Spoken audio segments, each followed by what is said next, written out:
Hello friends, आज हम देखेंगे होम रूल आंदोलन की समाप्ति।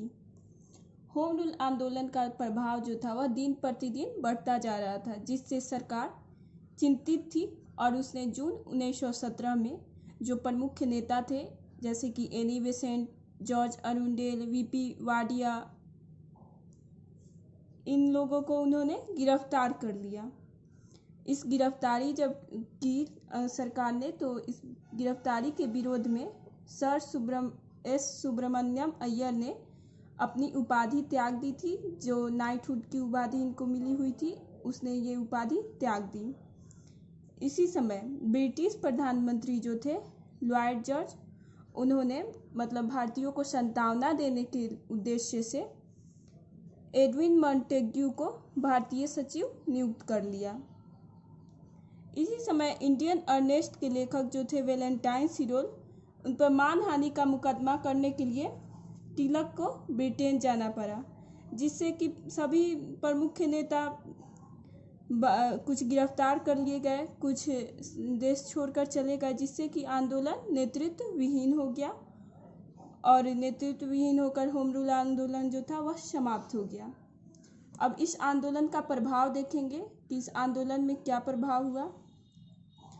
तो इस होम रूल आंदोलन ने राष्ट्रीय आंदोलन के दौरान एक बार पुनः लोगों को अपने अधिकारों के प्रति जागरूक किया था और इसी समय एनी बेसेंट जो थी और उनको राष्ट्रीय स्तर का नेता घोषित किया गया तथा 1917 ईस्वी में एनी बेसेंट जो थी वह कांग्रेस की अध्यक्ष बनी, जो कि भारतीय राष्ट्रीय कांग्रेस की प्रथम महिला अध्यक्ष थी। अब हम देखेंगे लखनऊ पैक्ट यानी कि लखनऊ समझौता, जो कि 1916 ईस्वी में हुआ था, जिसकी अध्यक्षता ने अंबिका चरण मजूमदार ने इसकी अध्यक्षता की थी। तो इसी सम्मेलन में उग्रवादियों को, जिन्हें कि सूरत सम्मेलन जो 1907 ईस्वी में हुआ था उसमें जो निष्कासित कर दिया गया था, तो 9 वर्ष बाद इस सम्मेलन में उग्रवादियों का कांग्रेस में प्रवेश हुआ।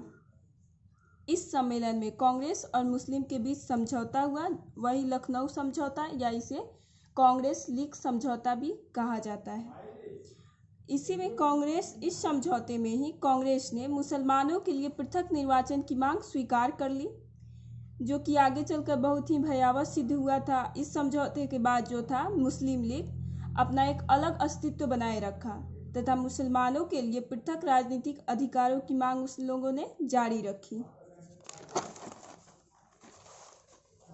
इस आंदोलन का विरोध जो था वह मदन मोहन मालवीय ने किया था।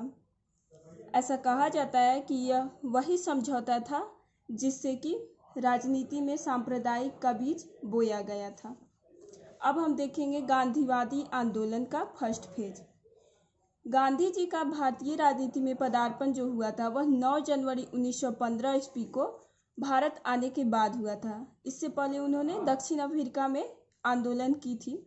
गांधी जी ने 1893 ईस्वी में एक भारतीय मुस्लिम व्यापारी जो था, जिसका नाम दादा अब्दुल्ला था, उसका मुकदमा लड़ने के लिए वो दक्षिण अफ्रीका गए थे और दक्षिण अफ्रीका में ही इन्होंने इंडियन ओपिनियन नामक समाचार पत्र का प्रकाशन किया। गांधी जी ने अपना राजनीतिक गुरु गोपाल कृष्ण गोखले को नियुक्त किया। जब गांधी जी भारत आए उस समय यहाँ भारत में प्रथम विश्व युद्ध चल रहा था। तब गांधी जी अंग्रेजों का समर्थन करने के लिए भारतीयों को सेना में शामिल करने के लिए प्रोत्साहन किया। इसके कारण उन्हें सेना में भर्ती करने वाला सर्जेंट कहा गया।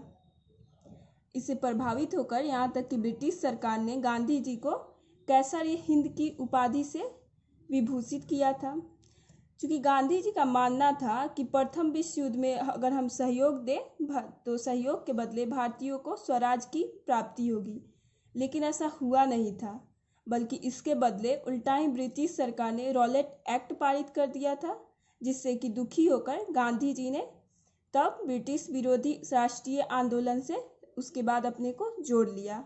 कल के वीडियो में हम देखेंगे आगे चंपारण सत्याग्रह के बारे में। तब तक के लिए इतना ही। Thank you.